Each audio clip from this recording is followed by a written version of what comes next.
اور امام احمد بن حنبل فرمایا کرتے تھے اخلاق کی تعریف ہی یہ ہے طلب الحلال، حلال کو طلب کرنا، واجتناب المحارم، اور حرام سے اجتناب کرنا، والتوسعۃ علی العیال، گھر والوں پہ وسعت کرنا، یہی اخلاق۔ صحابی نے سوال کیا تھا اللہ کے رسول دو تمنائیں میرے دل میں ہیں، کیسے پوری ہو سکتی ہیں؟ پوچھا کون سی تمنا ہے؟ کہا ایک دل چاہتا ہے کہ دنیا جہان میں سب سے بڑا عبادت گزار میں بن جاؤں۔ کہا بن سکتے ہو؟ آپ نے یہ نہیں فرمایا سجدے میں پڑ جاؤ، کھانا پینا نہیں ہے، اسی طرح موت آ جائے سب سے بڑے عبادت گزار ہوگے۔ فرمایا نہیں، اتق المحارم تکن اعبد الناس، حرام چیزوں سے بچ جاؤ تو اس سے بڑا دنیا میں عبادت گزار ہو گئی۔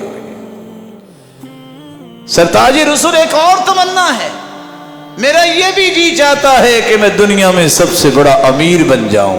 آپ نے یہ نہیں کہا اچھا میں دعا کرتا ہوں جہاں چلتے جاؤ گے سونا بنتا جائے گا۔ فرمایا وارض بما قسم اللہ لک تکن اغنى الناس، جو تیرے رب نے تجھے دے دیا اس پہ راضی ہو کے الحمدللہ کہہ دینا، تیرے جیسا امیر ہی کوئی نہیں، تیرے جیسا امیر ہی کوئی نہیں۔ رسول اللہ صلی اللہ علیہ وآلہ وسلم نے اس لیے فرمایا تھا کل جسد نبت من صحت فالنار اولا بہ،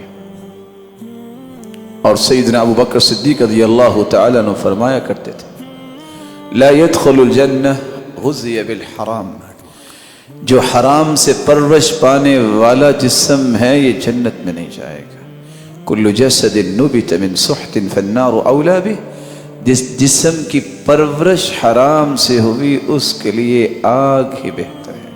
اللہم انا نسألک الحلال، اللہم انا نسألک الحلال، اللہم انا نسألک الحلال۔